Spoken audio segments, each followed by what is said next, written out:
Hello, Cornerstone family. For those of you who don't know me, I'm Eric Fruits. I live near Houston, Texas now, but in 1998, Rex and I helped start work together to start Cornerstone.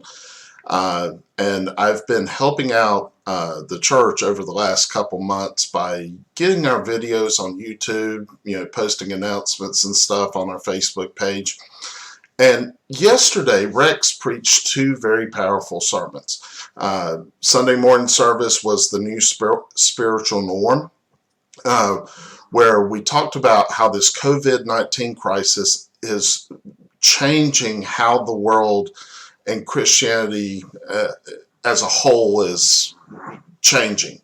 And you see that every day. And then last night he talked about what it takes to run the race and talked about how the Christian life is like running a race using Hebrews chapter 12 verses 1 through 3. And in that message he mentioned about how we are at sharing and stuff. So up front, I am not a big social media guy. I have Facebook, YouTube, all that stuff on my phones and, computers, but I don't live on them like some people do. Not saying that anybody here does, but it's important, and we can use these things as a tool to help spread the gospel message.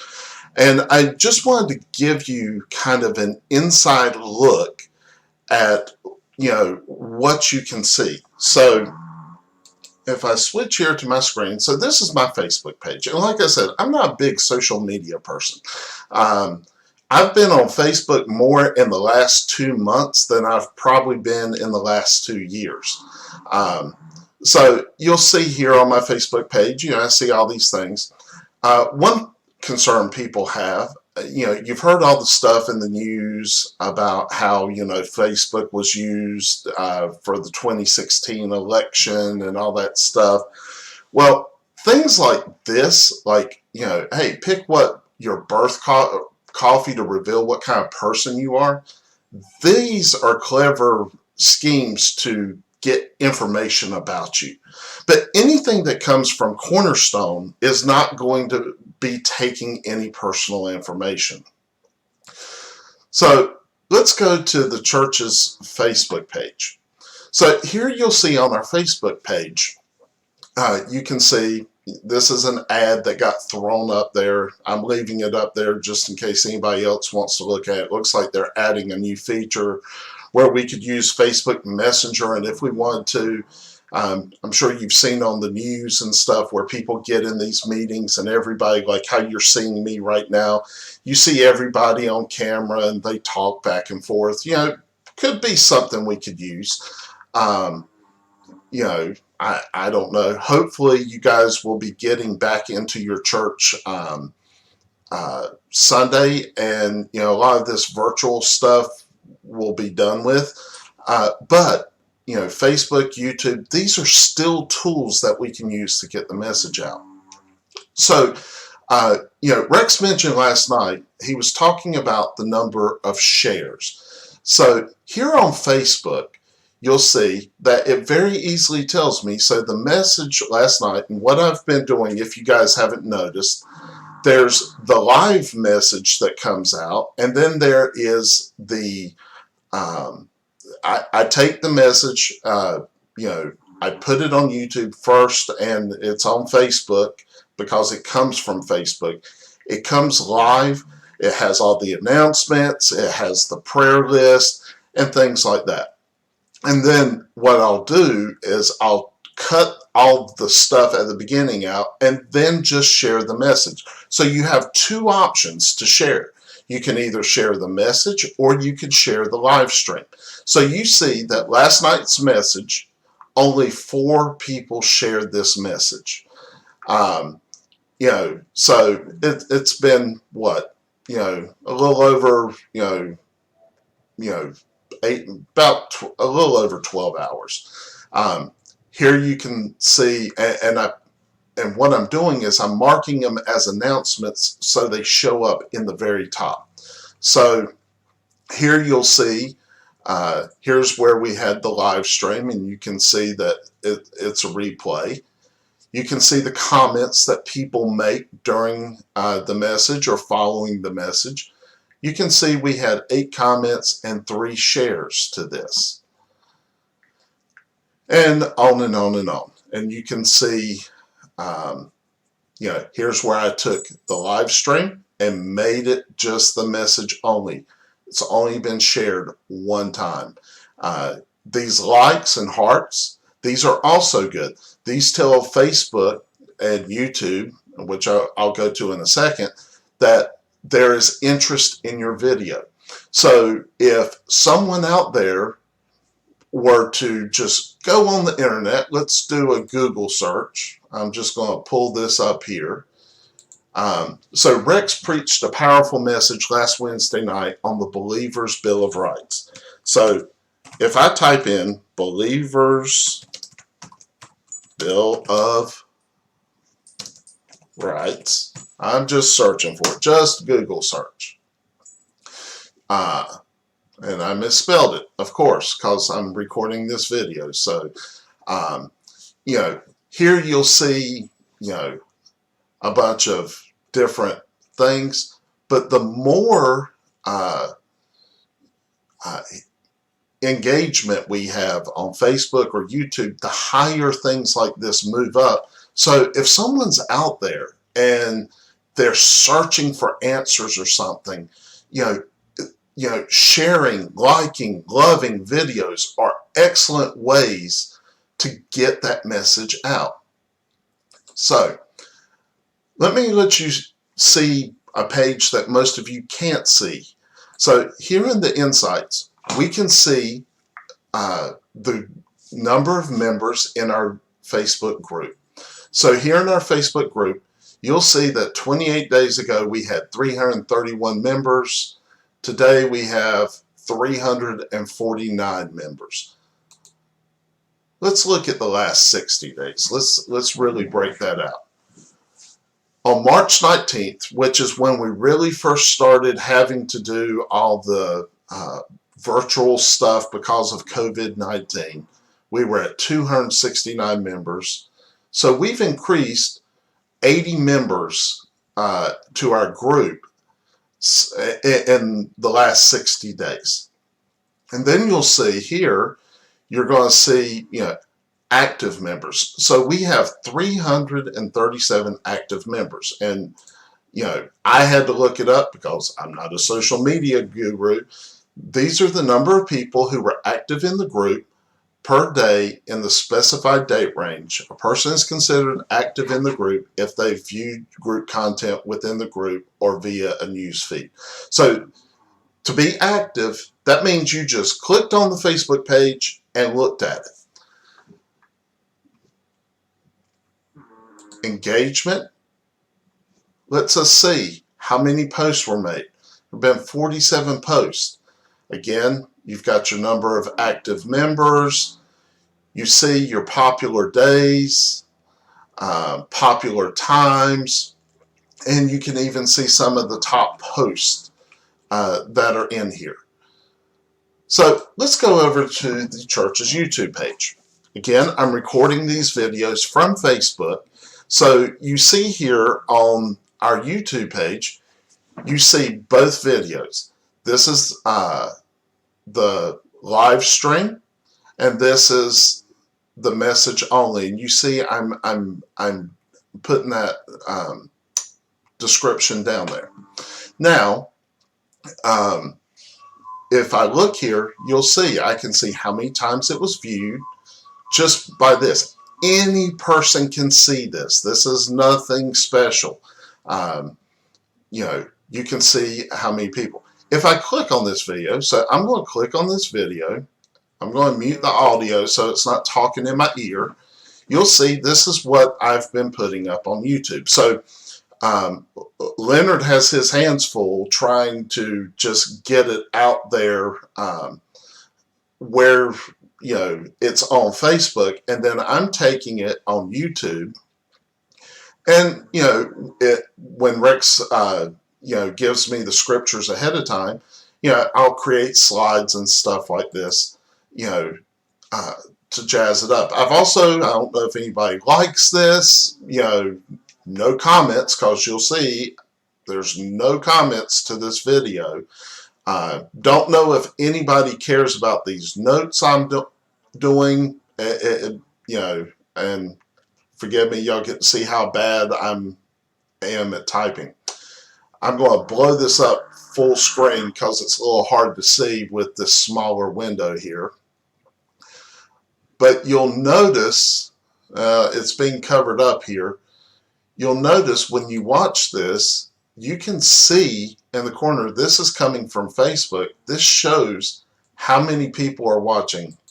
That's not helping me. Go take a look at it for yourself. You'll see. Right now, there are 13 people watching this message.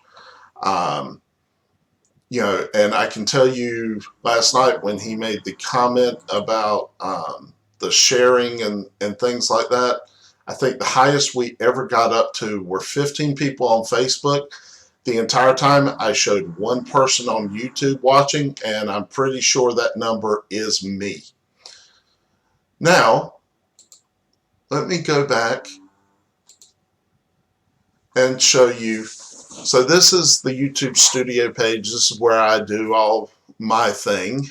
This is not something you guys see, but it gives you a lot of analytics. So you'll see here that I can see, my channel analytics. I only have 31 people subscribed to the YouTube channel. I can see my top videos. So if I go to this analytics page, I can see that in the last 28 days that I received 370 views. The average watch time, 64 hours were watched. That's basically adding up all the time people watched. But if I go down here and I look at these videos, I can see the average view duration.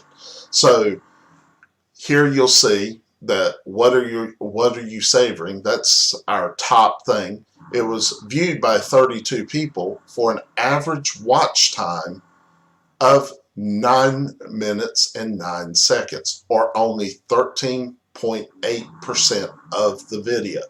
So, it's concerning that I'm not seeing higher numbers here. Now, maybe everybody's watching things on Facebook and I'm not able to see that, but this is why, we're concerned about what's going on. In the past, we've had a CD ministry, which is still going on, where you can have CDs and hand out to folks. We've been using a service called Sermon Audio. That's how I've been keeping up with things at the church over this time. But, just to show you, I can look at each individual video and I can see, how many people are watching. I can see that I only keep people on this video for about 2 minutes and 37 seconds. The goal of YouTube for general purposes is you're trying to make videos 10 minutes or less. But, with these messages and seeing 300 some people in the Facebook group, you would think that our numbers would be a lot higher. So I kind of went on a tangent there. Basically what I'm getting at is, we've had CD ministry, we've had Sermon Audio, which has gotten us a lot of folks from well outside, Eastern North Carolina, exposed to the messages that Pastor Rex is preaching. We're thinking about continuing doing this in the future, because all it takes to share a video is if I go to a video, whether it's Facebook or YouTube, I can just hit, share. And I've now, shared this video. I think I've shared that one already, so it's already public, and it's probably weird if I share my own video. Or if I go here, and I pull up a video, I can, just go down here. I can like this video. That tells YouTube this is something worth watching. I can share this video. I can share it on Facebook, Twitter, all these different platforms. CD ministry, you have to get a CD from Leonard at the church. You have to drive it and take it to someone. They have to pop it in the CD player to play. There's a lot of roadblocks. And, I made a comment, I think in the message either yesterday morning or I think last night during our delay, I was commenting on Facebook. Can you imagine what Paul would have done if he had had Facebook and YouTube at his disposal? What would it look like if Jesus was able to have a YouTube or Facebook account? I mean, look at what they did when you didn't have CDs, you didn't have tapes, you didn't even have sound systems and lights and even church buildings. Look at how the church grew in Acts by people just going and telling their fellow friends, fellow men and women, hey, life is bad, but, I met Jesus. I've accepted Jesus as my Lord and Savior. And now I don't have to worry about all the evil and the stress of this world. So I know this is going to be off topic. I haven't asked Rex if it's okay, to do this. I hope, Rex, that you're cool with me doing this and kind of showing this to the folks.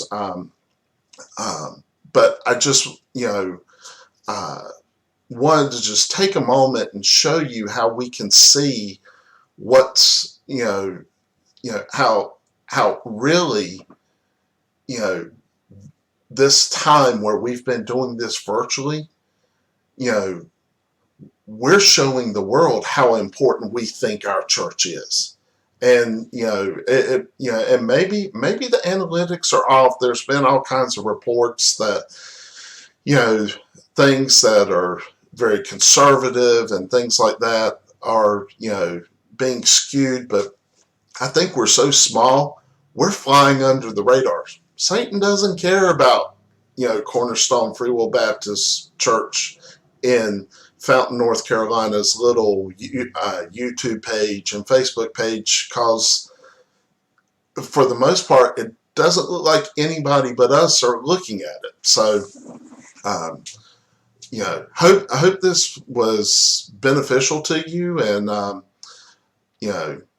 hope to see you guys sometime when maybe travel gets lifted. Maybe I can get a trip out there to North Carolina and have an opportunity to see a lot of you, got a lot of old friends, and maybe make some new ones. So have a great day.